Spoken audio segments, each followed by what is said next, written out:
আজকে তৈরি করে দেখাবো আলুর চপ। ইফতারের টেবিলে আমরা অনেকেই কিন্তু এই আলুর চপটা খেতে ভীষণ পছন্দ করি। তো প্রথমেই একটা ঘন গোলা তৈরি করে নিতে হবে। এজন্য এখানে ১.৫ কাপ নিয়ে নিলাম বেসন, ১/২ কাপ দিলাম চালের গুঁড়া, একটু চেলে নেবেন। তাহলে খুব ফুলকো হবে আর মুচমুচেও থাকবে অনেকক্ষণ পর্যন্ত। তো কিছু ময়লাও থাকে ওগুলিও চলে যাবে। প্রথমে মরিচের গুঁড়া, হলুদের গুঁড়া, ধনিয়ার গুঁড়া, টালা জিরার গুঁড়া দিলাম, আদা রসুন দিলাম আর স্বাদ মতো লবণ দিয়ে খুব ভালো করে মিশিয়ে নিতে হবে। তারপর নরমাল তাপমাত্রার পানি অল্প, অল্প করে দিয়ে ঘন একটা গোলা তৈরি করে নিতে হবে।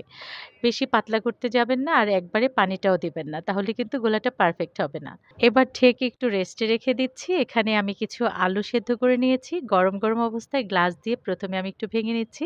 তারপর হাতে ম্যাশ করে নিতে হবে। এবার শুকনা মরিচ দিয়ে দিলাম ভাজা আর দিলাম স্বাদ মতো লবণ। এবার ভালো করে গুঁড়া হবার পরে দিয়ে দিতে হবে পেঁয়াজ বেরেস্তা। এখানে ৪ টেবিল চামচ দিয়ে দিলাম আর দিলাম ১ টেবিল চামচ রসুন বেরেস্তা। এবার ভালো করে গুঁড়া করে আলুর সাথে মেখে নিতে হবে। একটু ভালো করে মেখে নিবেন। আপনি কিন্তু এখানে কাঁচা পেঁয়াজ আর কাঁচা মরিচ দিয়েও করতে পারেন। তবে আমি যেভাবে দেখালাম এটা কিন্তু সবথেকে বেশি মজা লাগবে খেতে। আর অনেকক্ষণ পর্যন্ত ভালোও থাকবে। এবার আমি চপগুলি বানিয়ে নিব। একটু আলু নিয়ে এভাবে হাতের তালুতে গোল করে হালকা একটু প্রেস করে এটা চ্যাপ্টা করে নিতে হবে। এখানে কিছু আলুর চপ নিয়েছি। এটা আমি ডিপ ফ্রিজে রাখবো। যখন শক্ত হবে এয়ারটাইট বক্সে রাখবো। পরে এগুলি ভেজে খাওয়ার জন্য। আপনি কিন্তু এভাবে বানিয়ে সংরক্ষণ করতে পারবেন সারা রমজান মাসের জন্য। এবার গুলার ভিতরে দিয়ে দিলাম ১ চা চামচ বেকিং পাউডার। বেকিং পাউডারটা কখনোই আগে দিবেন না, যখন ভেজে নেবেন তার আগ মুহূর্তে দিতে হবে। আর দিয়েছি ১ টেবিল চামচ গরম করে সয়াবিন তেল। এই তেলটা দিলে হবে কি, আপনি যখন এই চপটা ভেজে নেবেন তখন কিন্তু চপের ভিতরে বেশি তেল ঢুকতে পারবে না। আর বেটারটা ঠিকঠাক আছে কিনা এভাবে নখে যদি চতুর্দিকে ভরে থাকে তাহলে বুঝতে হবে এটা একদম ঠিকঠাক আছে।